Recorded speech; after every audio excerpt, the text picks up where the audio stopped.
Salmo 51, verso de número 10.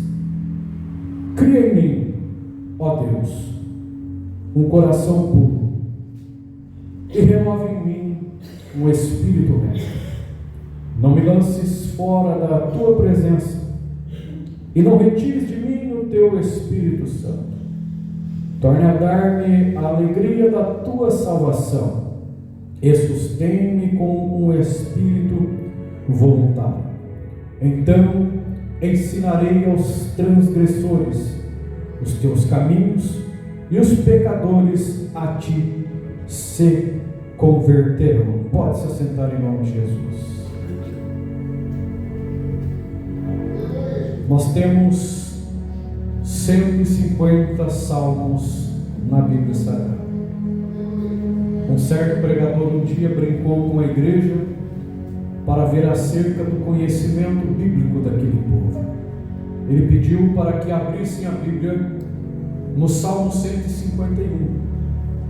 E o mais incrível é que as pessoas estavam procurando por este salmo inexistente, porque nós estamos acostumados demais a agir de forma automática quando nós estamos na presença do Senhor. E nós temos que tomar muito cuidado com as distrações que nós temos no nosso dia a dia.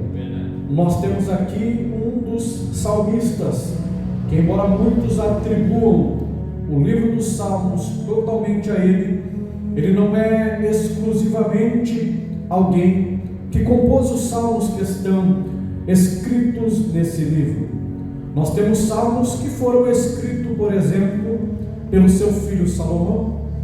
Nós temos salmo como o Salmo 73, que foi escrito por Asaf, se indignando por causa da prosperidade do ímpio e por causa do sofrimento que ele tinha.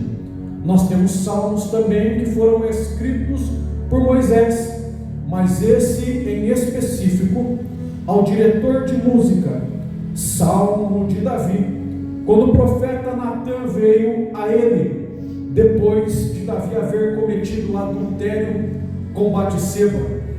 Todo salmo nós sabemos que por trás dele existe um contexto de algo que aconteceu. Por exemplo, Israel, quando perecia, salmodiava a Deus, pedindo socorro da parte dele.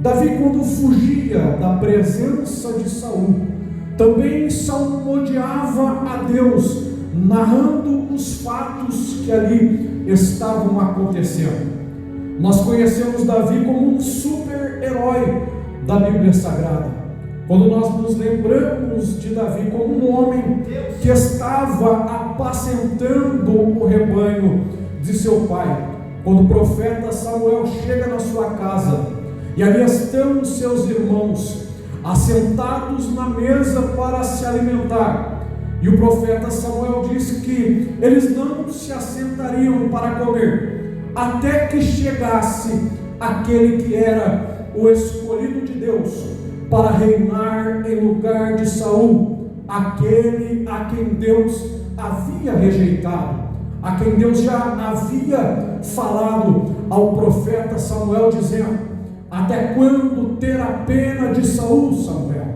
tendo eu o rejeitado? Eis que eu já provi um novo rei para Israel.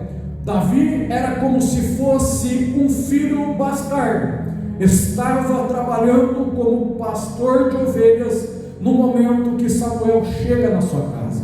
Quando ele chega para participar do banquete com os seus irmãos, com o seu pai e com o profeta Samuel, ali ele é ungido como novo rei sobre Israel. Sendo ungido como novo rei sobre Israel, aqueles que estavam participando ali daquele ambiente não sabiam o que estava acontecendo, mas nós entendemos que quando a unção do Senhor é derramada sobre a vida de Davi, Deus já está falando com ele, que Deus colocaria ele como rei sobre Israel. Mais adiante a Bíblia vai nos dizer que enquanto Israel está pelejando, enquanto Israel está pelejando contra o gigante Golias. Davi não é um lutador e ainda também não tem uma coroa de rei. Davi não é um guerreiro que trabalha em um exército.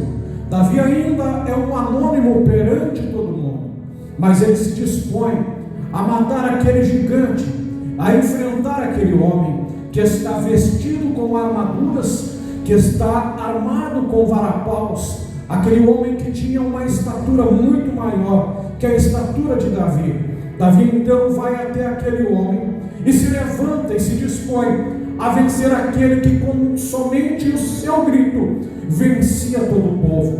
Davi se levanta, derrota o gigante Golias, se torna um dos heróis daquela época, e assim nós o conhecemos como o homem que matou o gigante, como o homem que matou o urso, como o homem que matou o leão. Nós conhecemos Davi como alguém segundo o coração de Deus. Muitas pessoas, quando vão pregar acerca dele, sempre se lembram de palavras como essas, palavras que trazem alegria ao coração, mas se esquecem que, como todo o ser humano, em momentos de distrações, em momentos em que nós esquecemos para o que nós fomos chamados, nós nos tornamos suscetíveis a cair, suscetíveis a errar, a falhar. Quando nós estamos longe, distante do nosso propósito, nós estamos fadados ao erro. E a Bíblia vai dizer no livro de 2 Samuel, capítulo 11, que Davi, ao invés de ir para a guerra, ao invés de ir para a batalha com Israel, agora ele está em Jerusalém, no terraço do seu palácio. Davi está por ali descansando a sua mente. Se ele estivesse ocupado no seu ofício de rei e estivesse indo à guerra junto com Israel, provavelmente ele estaria ali vencendo batalhas como ele era acostumado a vencer. Ele estaria derrotando gigantes que se levantavam contra a sua nação. Mas agora ele por um momento deixa o seu ofício de lado. E aqui eu quero falar sobre o perigo de nós deixarmos o nosso chamado de lado, de nós passarmos a não ocupar a nossa mente com aquilo que Deus nos chamou. Deus chamou Davi para reinar, nós sabemos disso. Deus chamou Davi para se levantar e para defender a sua nação. Mas enquanto ele está ali no seu terraço, do seu palácio, com a sua mente desocupada, ele começa a observar, e ele olha e vê uma mulher se banhando. O coração dele se enche de vontade de se deitar com aquela mulher. Ele envia pessoas para irem até ela, para trazer ela até a presença dele. E o que acontece? Davi agora toma a mulher de Urias, se deita com ela, e como se não bastasse ter se deitado com ela, ela vai conceber e vai se engravidar de Davi. Primeiro erro, ele estava desocupado. Quando nós estamos desocupados, o Satanás, o adversário das nossas almas, a Bíblia fala que ele anda ao nosso derredor, procurando quem possa tragar. Se nós estamos ocupados com a obra, nós temos que estar orando pela obra. Se nós estamos ocupados com a obra, nós nos consagramos para executar a obra. Se nós estamos ocupados com a obra, nós não temos tempo para buscar coisas seculares e coisas que não convém a nós buscar. Mas quando nós deixamos a obra de lado, quando nós sepultamos as ferramentas que Deus entregou em nossas mãos para nós trabalharmos, nós estamos vulneráveis. E é nesse momento que o nosso adversário, aquele que veio para matar, para roubar e para destruir, se aproveita do momento de nossa fraqueza, do momento em que nós estamos vulneráveis, para abrir um abismo espiritual dentro de nós e para nos atacar e tentar nos vencer. Jesus foi conduzido pelo Espírito ao deserto para ser tentado pelo diabo. Jesus jejuou por 40 dias e por 40 noites. Aquele que anda ao nosso derredor procurando quem possa tragar, tentou tragar Jesus, dizendo a ele: se tu és o Filho de Deus, manda que essas pedras tornem em pães.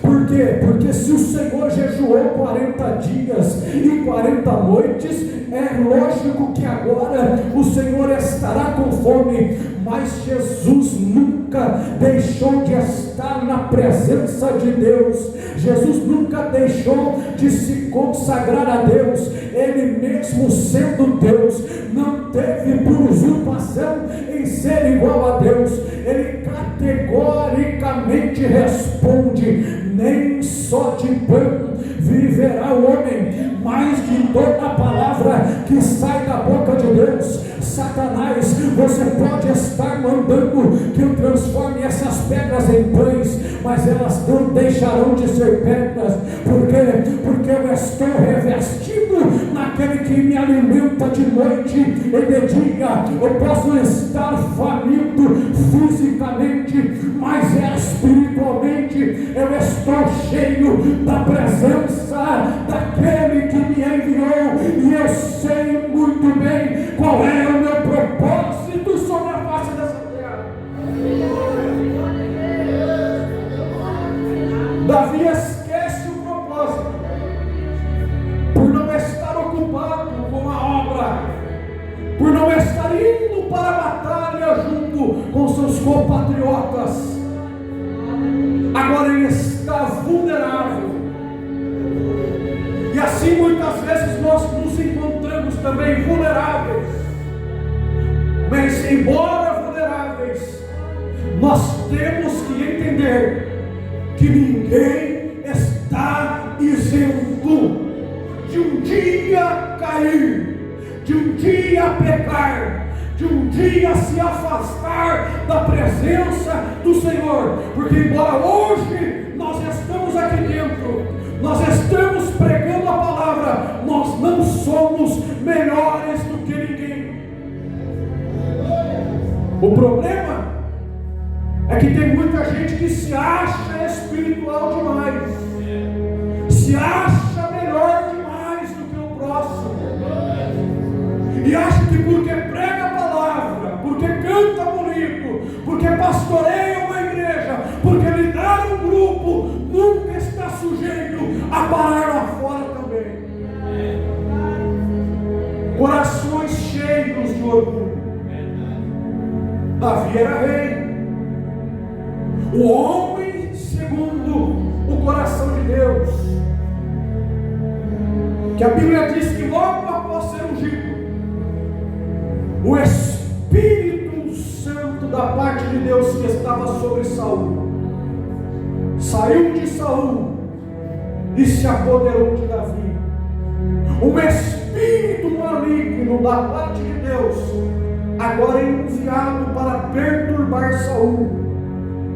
E Saul precisa desse que eu vos falei, de Davi, do rei Davi, para tocar harpas, para acalmar o seu coração. Mas este mesmo que tocava harpa para afastar a presença maligna de Saul, agora também está cometendo um erro. E nós sabemos que quando nós cometemos um erro, o reino espiritual se abre. Situações que nós jamais imaginaríamos que aconteceriam, passam a acontecer. Agora nós lembremos do que a Bíblia diz: a alma que pecar, essa morrerá.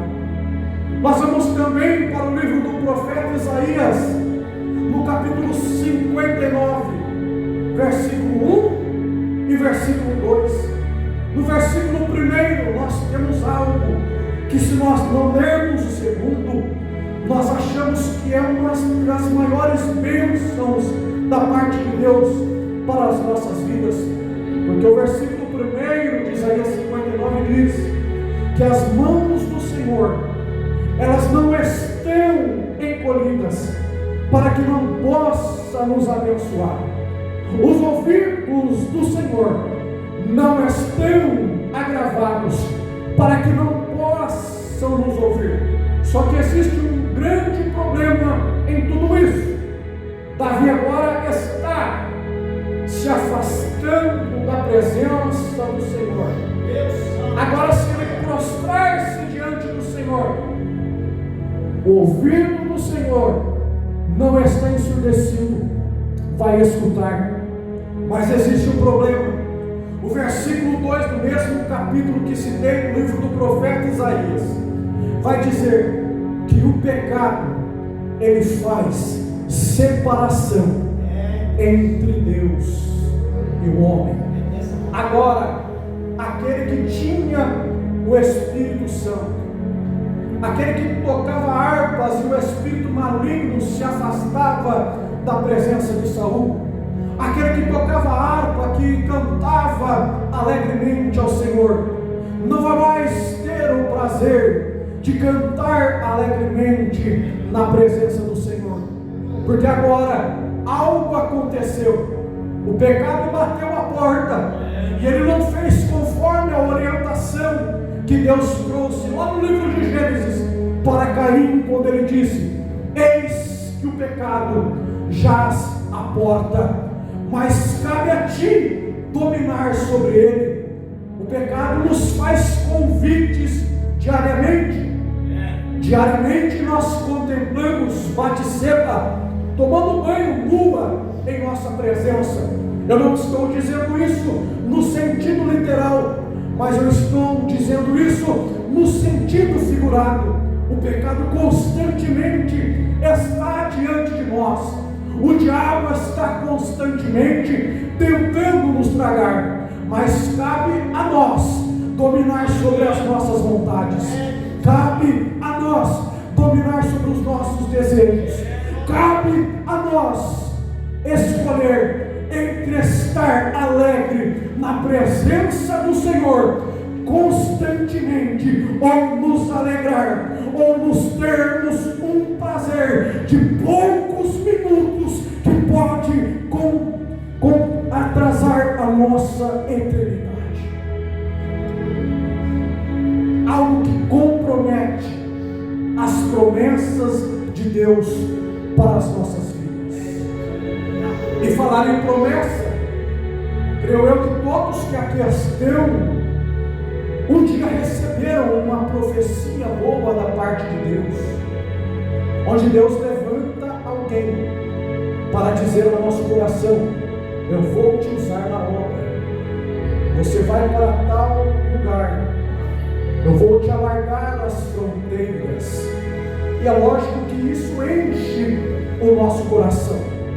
Só que da mesma forma que enche o coração, se nós não estivermos condicionados a obedecer aquilo que Deus propôs para nós, isso vai trazer frustração lá no futuro, porque existem promessas que são rápidas para se cumprirem, mas existem promessas que se cumprem no tempo determinado por Deus. Como Israel, quando saiu do Egito, Deus deixou que eles perecessem por 40 anos no deserto. Aí, se você for para o livro de Números, você vai entender por que Deus deixou Israel 40 anos andando em círculos no deserto, para provar o coração daquele povo. Você vai entender porque apenas 2 pessoas de 20 anos ou mais alcançaram e entraram na terra prometida, porque os demais, embora tivessem recebido a promessa de entrar na terra que manda leite e mel, são pessoas que afrontaram a Deus e passaram a adorar a outros deuses no decorrer de suas caminhadas. Então, quando nós fazemos como Davi, quando nós sucumbimos ao pecado e nos entregamos a ele, nós estamos retardando as promessas de Deus sobre as nossas vidas. Um grande abismo é colocado entre nós e Deus, e agora o prazer da comunhão que nós tínhamos diariamente, agora nós não podemos desfrutar mais.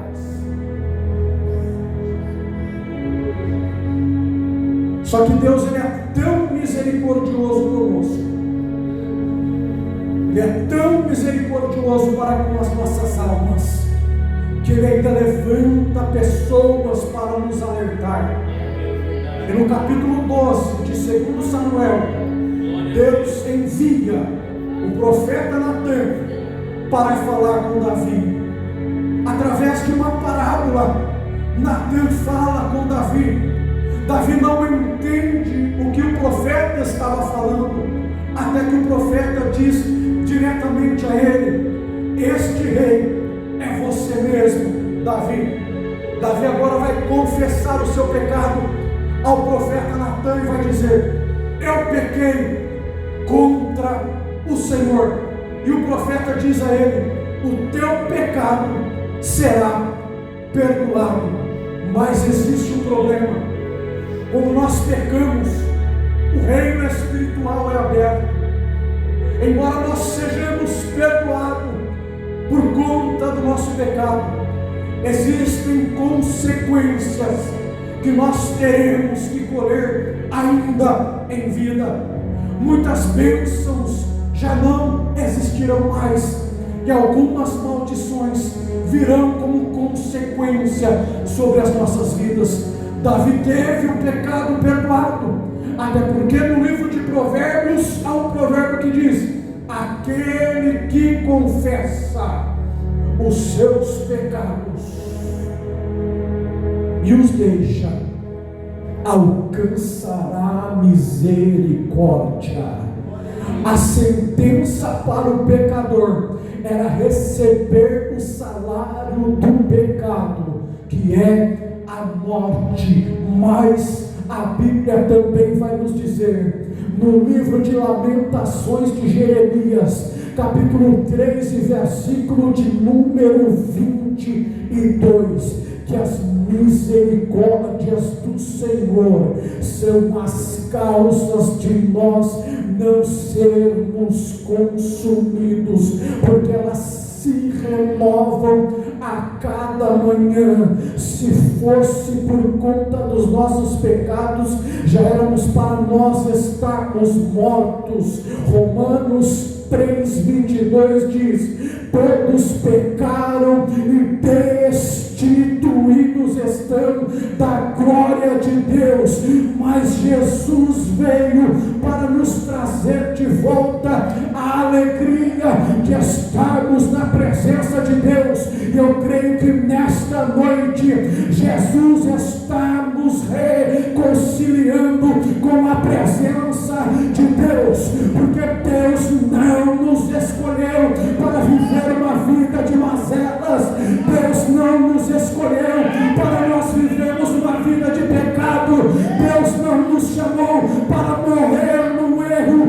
Deus nos chamou para arrependimento e para desfrutar da gloriosa presença dele sobre as nossas vidas.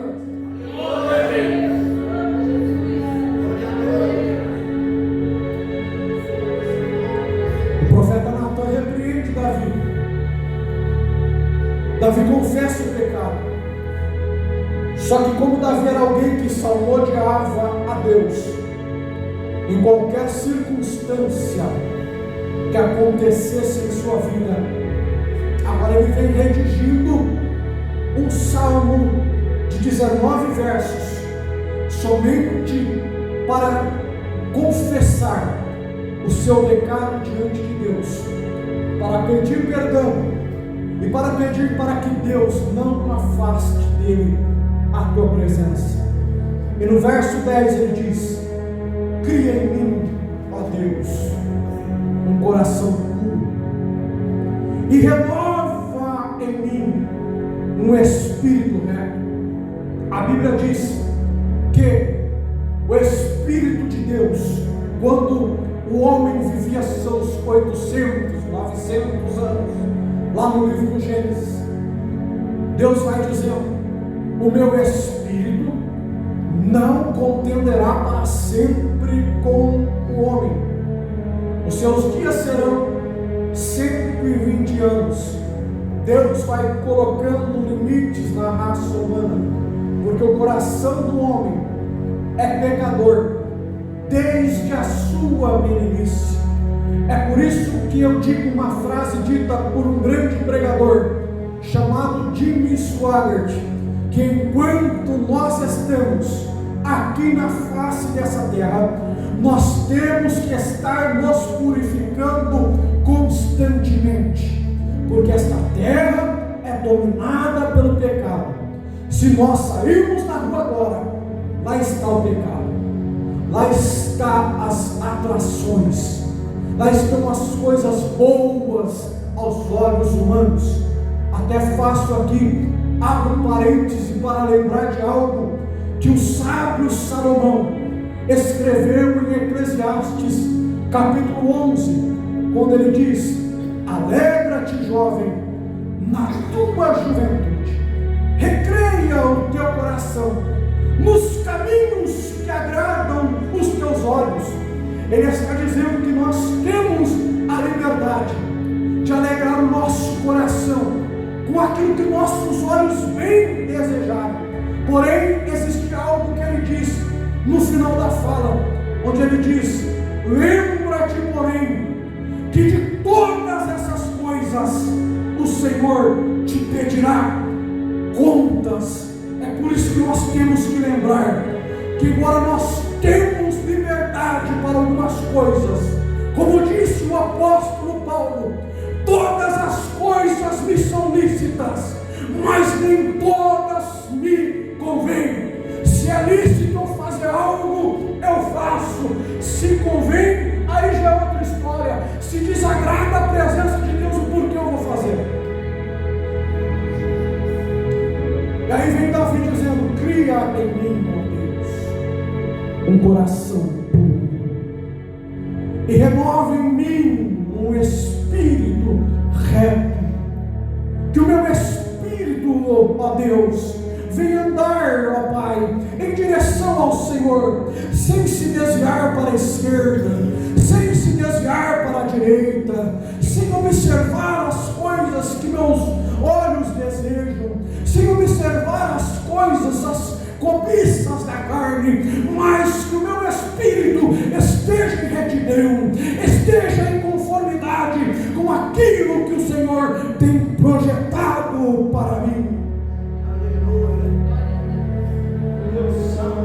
No verso 11, ele diz: não me lances fora da tua presença, porque ele sabe que a consequência do pecado é o afastamento da presença de Deus. Faço uma meditação com você aqui nesta noite. Imagine os casais que estão aqui. Se ao sair dessa igreja, o teu esposo, a tua esposa, ao chegar na tua casa, simplesmente te diz: estou indo embora da tua presença. Sem mais nem menos, estou voltando para a casa dos meus pais, estou mudando de cidade. O seu coração vai ficar alegre ou vai ficar entristecido? Se você ama essa pessoa, o seu coração vai ficar triste. E se nós nos entristecemos por alguém feito de carne e osso como nós, ao se afastar de nós porque nós os amamos, quanto mais a presença de Deus se afastar de nós, e nós termos convicção que quando nós dobrarmos o nosso joelho para orar, alguém estará ouvindo, mas não estará enviando respostas para nós. Pecado tem consequências. Pecado não é só perca da eternidade. Pecado é perder o bem maior que nós temos sobre a face dessa terra. É perder a presença de Deus. Não me lance fora da tua presença. Não retires de mim o teu Espírito Santo. O Espírito Santo prometido por Jesus, quando ele foi assunto aos céus: eu vou para o Pai, mas eu não vos deixarei órfãos, eu vos enviarei outro Consolador. Se eu passar por dificuldades estando em pecados, eu tenho amigos carnais para me ajudar. Eu tenho bebidas, eu tenho drogas, eu tenho compras e gastos compulsivos, eu tenho jogos para aliviar o meu sofrimento momentaneamente, mas eu não tenho a presença daquele que convence o homem do pecado, da justiça e do juízo. Eu não tenho um Consolador. É por isso que, embora nós estemos vulneráveis, nós temos que lembrar que Deus é misericordioso, que Deus é bondoso e que as misericórdias dele se renovam todos os dias sobre a nossa vida.